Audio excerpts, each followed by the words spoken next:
Welcome to The Last Word. I'm David Jenkins. He's Chris Pobst. Yes. Chris, I am Chris. See you holding the ball there. Is it inflated? Is it? Yes, it's Dexter Bearcat ball. If if it's not inflated, you get like a 4-game suspension. Apparently. I sat on it, so it's a little squishy now. A little squishy, but a little flat. But it came out of the gate okay. So it. Yes. Okay. Yeah, it's Tom. Came out of the locker rooms. Okay. Tom-rific. Tom Brady hasn't touched the ball. Okay. No. I don't know if he's ever heard of Dexter or He probably hasn't. He's too busy, having people deflate balls for him. But yeah, he's guilty. Anyway, greatest quarterback, whatever. Anyway. Got baseball going on. Yes. Kind of. We've got a little bit of rain coming. We like to think we do sometimes. Yeah. I hate the spring. Rain, man. It's just something you got to deal with. It's made a lot of teams happy because their pitching rotations, they're solid. They got the best guys going. Has anybody ever won a district tournament by pitching their number one, and number one in their 3 games? I know Charleston made a living on it with James Nail, and New Madrid made a living on it. That was not really district, I don't think. It was more the sectionals and stuff. They actually worked out to where they could pitch. The rain helped them, and Jay Sean McDaniel for New Madrid did the same thing, but hey, it's shaping up to be that way. I tell you what, there's some of these, some of these number 1 seeds are like, hey, I don't think Malton hasn't played, I believe, since like May 6th. So they're looking at almost 2 weeks or plus before they actually get to play a game. That could be a big advantage or a big disadvantage, however. I would think of it as your arms are going to be healthy, but disadvantage. I would think I'm not a fan of the rest thing. NBA playoffs are a big thing. I think if you're rolling, you keep going, and I'm not a fan of stopping the momentum. You keep going. And in baseball, though, especially because you're when you're going up to the plate to hit. I mean, you haven't hit in 2 weeks live pitching. I mean, it's a tough. The first thing a lot of people do is think of arms and rest and stuff, but they don't think about the other side. Right. You're seeing pitches. That helps. See, when you're seeing pitches and stuff like that. When spring training starts, when I used to watch spring training back in the day, you were diehard, man. You watch spring training? Well, like 20 years ago when it actually meant something, we were kind of. When did it mean something? Well, it didn't mean anything, but it was fun to watch, Spring training's never meant anything. Baseball meant something to me at that point in time. Okay. I should put it that way. I got you. But they'd come out right off the bat and they couldn't hit anything. So it's get right off the bat. Hey, and then I think. I mean, it gives it a chance. It kind of messes up the playoff schedule, I would think. A lot of teams want to get this in because they turn around and play next Monday, which is a holiday for one. All right, here we go. They got the Class 1 through 3. I don't get it. Class 1 through 3 plays on a Monday, which is a holiday, Memorial Day. It's not it should be. I think it should, just for what it represents, but it's not a major holiday. A lot of people are out of town for that weekend. I get it. But the Class 4 and 5 play on that Tuesday. I know they're a day later in the scheme of things in the playoffs or whatever in the state championships, but Jinx, you look like you're a little. Yeah, Misha is an absolute joke, of course, as usual. It's run by buffoons. I'm sorry, it's run by buffoons. Why would you play on a holiday when you have the rest of the week to play? I don't understand. I don't understand. You could play it on Tuesday, have the semifinal or the quarterfinals on Thursday. Then you could play the large schools on Wednesday and Friday, and you still have almost a week before they would play again. To have the arms rested, or if something were to happen, to get them to get those games in to play before the Final Four. Plenty of time. Why do you have to play? Why do you have to play on a holiday? No other sport that I'm aware of plays on a holiday. No. And I'm not, and I just think, Misha's just full of just idiotic policies. Will we ever get press passes for another state? Probably not. Well, game? Run by Misha, they'd probably accidentally misplace them. Let's see. This is very old. So the blue ink you can actually see the white dye. It's not even. Well, we're going to say that probably not because sources say no. So we're done covering state. Because of you. Thanks, Jinx. Well, hey, maybe if we had somebody running Misha that knew what they were doing, we could get something done. But why have it on Monday? Why have it on? That's a campaign slogan there. Why have it on a Monday? It's stupid. It gives you having it on Tuesday gives you 6 days before the semifinal goes on. I don't know. I don't know. And seeing that the Class 4 and 5 is on Tuesday, why not make everything on the same day? Or I don't know. I guess it's. You would think that they would want to avoid playing on a holiday. I mean, you would think that because of what you said, families are on vacation and and things of that nature. it's a family time, and it is one of the big 6 holidays. You don't see them. I don't see anybody playing on Christmas. No. I know they have a few special football games on like Thanksgiving and stuff, but they don't play those state games on Thursday. They play them on Friday and Saturday. Yeah. The only reason you have a Monday open, it is a holiday. A lot more people can come. You're off work.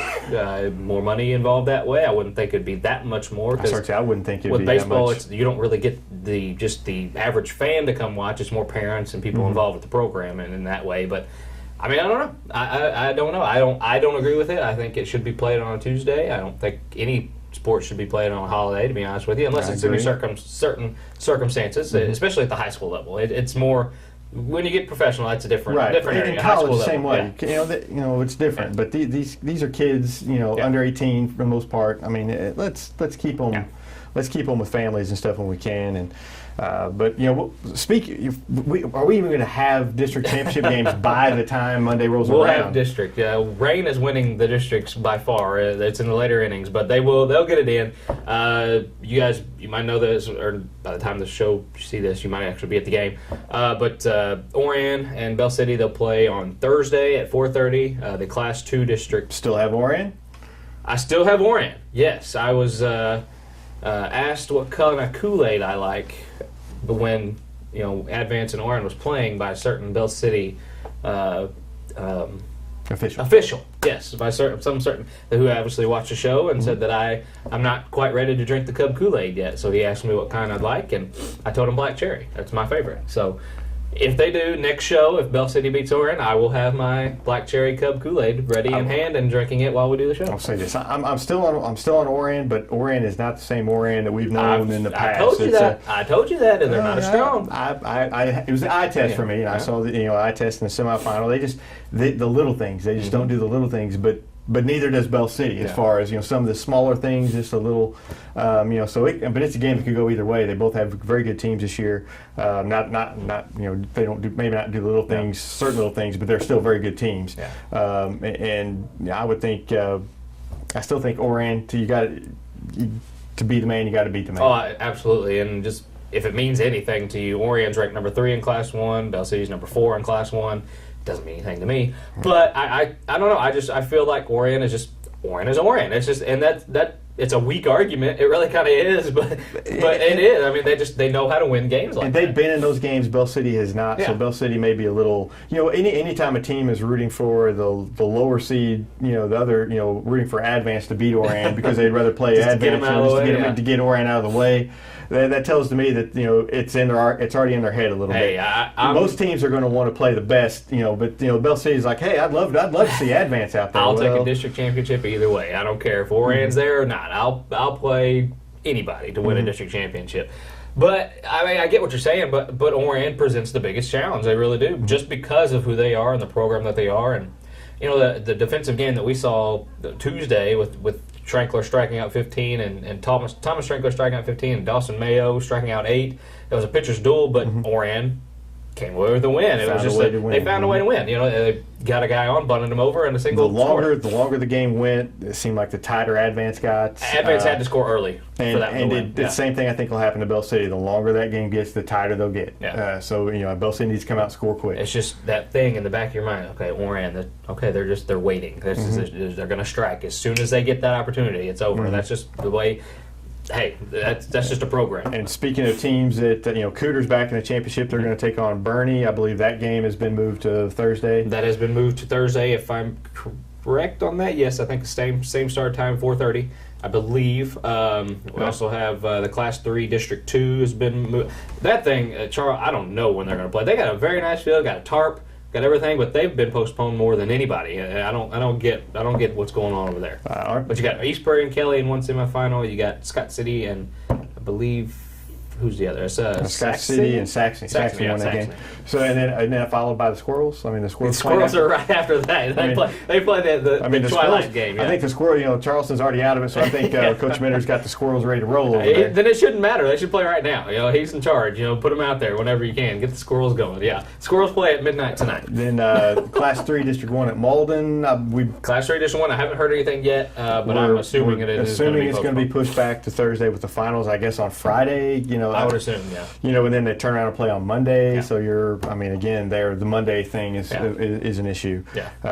Notre Dame at Perryville, they're playing in the district championship at Doniphan, Poplar Bluff and Jackson. We don't know about those games. Not sure yet, no. But you predicted Poplar Bluff to win that. I did. That's been a fantastic district right now. It has, Cape Central beat Sykeston, and we were talking about Sykeston. Yeah. Well, who do you pitch? Well, they pitched their ace, and it didn't matter.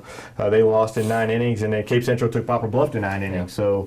So, Poplar Bluff, and Jackson's got to be near the end of their pitching staff, though. They've had 2 tough games. I would think so, but hey, this rain has helped them out. I would think a lot. I think they could go back to their original starter who started the district. That's true. I would think that if he's had enough days, I would think he'd give him a few innings after that. But I'm kind of running out short on time. We don't want to forget Sykeston girls soccer winning their first district championship ever in program history. It's only their 4th girls district championship at Sykeston ever, like in all sports. It's a 4th. Yeah. You find that shocking, but at the same time, you kind of don't, because they really haven't had that girls, just haven't had that yet. It's kind of for those of us who live here in Sykeston, the best athletes a lot of times are cheerleaders, and so they're not playing. That's true. And they're not in the sports. So a lot of times your best athletes are so you're kind of spreading your crop thin there. Your best athletes are cheering on the other athletes. That's commendable, I suppose. Hey, whatever they want. It's really huge in this town, and I don't get it, but that doesn't mean I don't respect it. So. State golf finished up. Yes. Gabe Wheeler from Sykeston tied for 5th in Class 3. Advance, Brian Whitson finished second in Class 1. Sykeston finished 8th in Class 3 as a team. Poplar Bluff 6th in Class 4. Advance 6th in Class 1. Mm-hmm. So congratulations to them. Had a bunch of all-state golfers from this area, and golfers not really looked at around this area as being a kind of anything, to be honest with you. But we have a lot of good golfers around here, and that's good. They like to sit around and hit the links, man. I'd like to join them one day if it wasn't raining. Yeah, I know. So if the rain would ever go away, please, rain go away. And we kind of have end on a down note. A basketball player from Puxico. He played in the late 80s, early 90s, Brian Blackburn. A lot of people knew him. Honestly, he's the best high school scorer I've ever seen. He averaged 36 points a game as a senior, 89-90 for Puxico. They went 26-3. It was a team that played around the Stoddard County area. I got to see him play a lot. Followed him really closely. He went to Three Rivers. Played for Three Rivers National Championship team. Had a big role in that team. Was their sixth man. Scored quite a few points for him. He died on Saturday. So prayers to the family and friends over there. You hate to see someone go. He was just 43, but it's just kind of a shocking type thing. Yeah, I saw game tape on this kid, and he could ball. I mean, it's just one of these guys. He throws it up, it's in. It's just a quick shot too. Very tough to guard. There's a story. A friend of ours was guarding him and said I thought I did a pretty good job against him, and then I look up and he had 35 points. He just I thought I did a good job against him. He was tough to guard. Could shoot from anywhere. I went to Arkansas State with him. The 2 years he was there, I was also there, and he didn't get to play a ton, but I do remember late in his senior year, ASU was losing the game, couldn't score for anything. They put him in, and in 3 minutes he had 15 points, hit 5 threes. And after the game, the coach said, "Well, I probably shouldn't have been playing him all year." And I think he started the rest of the season. He was a heck of a scorer, and it's a shame to see him go. Brian Blackburn, you will be missed. Thank you for the high school memories. And watch his videos on YouTube. There's plenty of them. They're fun to watch. He's very fun to watch. But anyway, hopefully this rain goes away. We're going to have some baseball. Maybe we'll have some holiday baseball, although it's supposed to rain on a holiday anyway, so it's probably not going to rain, or probably not going to play. But you guys have a great Memorial Day, and we'll see you guys next week on The Last Word.